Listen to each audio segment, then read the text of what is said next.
Okay, so now we're ready to work on our lanyard. So we have our two tails, and what we're going to do is weave them through from opposite directions again. So we're just crossing them over.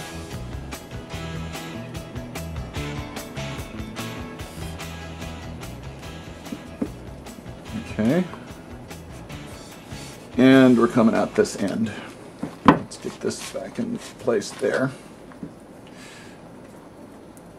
Okay, so I'm going to have one final little eyeball on my wrap. Make sure that everything's in place the way I want it. Adjust that vertical strand a little bit, and I think that looks good. I'm relatively happy with that. So now I can go ahead and finish my lanyard end. If you're not happy with any bit of the wrap at this point, now's the time to go back and adjust before you finish off your lanyard. Okay. So let's turn this around this way. Now you see we wind up with two unequal ends, which is just fine. I think we've got enough length here to do 2 barrel knots, which is what I want. So we're going to start with our longer end.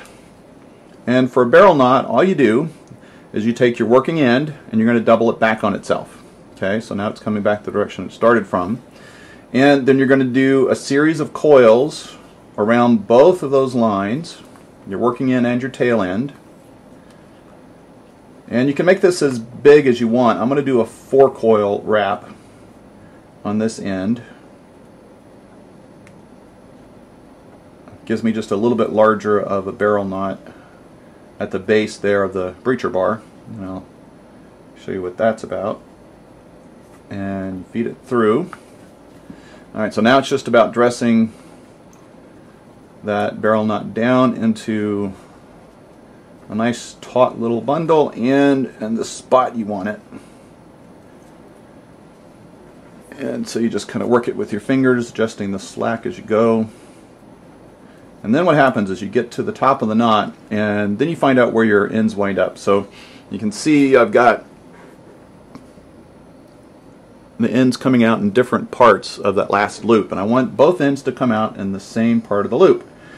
So I just have to take a look at this, and I can see what I can do is pull this one back a little bit, and I just want it to follow its mate there. So I'm going to put it back through, and then that'll dress down, snug down nice.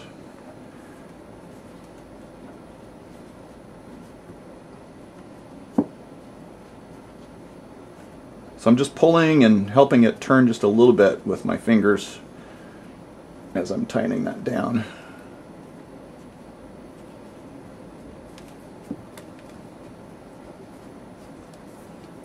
And there we have it. Nice little barrel knot. The barrel knot's an attractive knot, and what it does is it provides a nice tight knot at the base of the bar that's not going to slide and move on you. I like having a barrel knot at the base of this bar because the bar, what I'm going to do with the rest of this lanyard zone, I'm going to use this as a wrist carry option. So if I'm working with the bar, I can have it hanging from my wrist. And if I don't have this little knot here that leaves the bar just a little too close to my underside of my arm, and I don't want it banging into me if it's dangling and swinging about there. And that knot will actually give a little bit of standoff protection. It'll provide a little bit of buffer zone there. So that's why I like that barrel knot there. Okay, so now we're going to do a second barrel knot. Now you see that our ends are much more closely the same length. So I'm still going to take my longer end, and I just want to eyeball how much space I need in there. If I got gloves, I want a little bit extra in case I'm wearing gloves. So I want the second barrel knot to end up right about here. So I'm going to take the longer of the two ends, and I'm just going to double it back on itself. And I'm going to start my loops. I don't have a long end here, so I'm just going to do as much as I can, which is just about 2.5 turns. If I didn't lose one. I think I still got it. Let's see.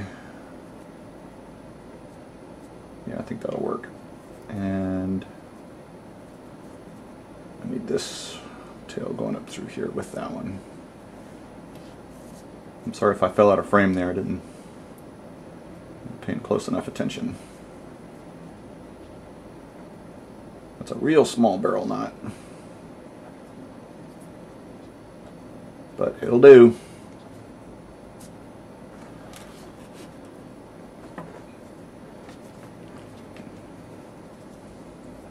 Okay, so I really needed one more turn. I might go back and redo that, but you get the idea. Yep.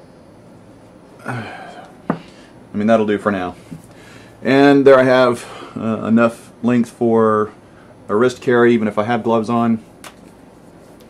And I've got still a little bit extra left. So I think if I can go back and probably retie that knot, get one more turn out of that, that'll give me a better barrel knot on this end, eat up a little bit of this cordage. And then what I'll do is I'll just use this for a while and see how I like this lanyard finish. And if once I've decided that, you know, this is what I want to keep, then I'll finish off these ends. I'll clip them and just melt the ends. On the earlier wrap that I had done, I had put the little plastic paracord end tags on the end. I forget what they call them, the little things that look like this. And what I found was, doggone it, it was hard to get off.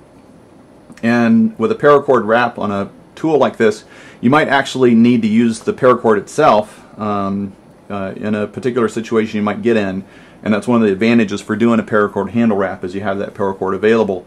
And those little clips really lock down pretty tight and a little tough to get off. So I'd rather, for this particular utilization, not have those little plastic clips on it. So I'll just use it with a barrel knot at the end. That'll be fine. And there we have it. So there's my quick little how-to video on how to wrap a modified paracord handle wrap around your breacher bar. And hope you've enjoyed the video, hope it's been useful to you, and hope you've had a great day.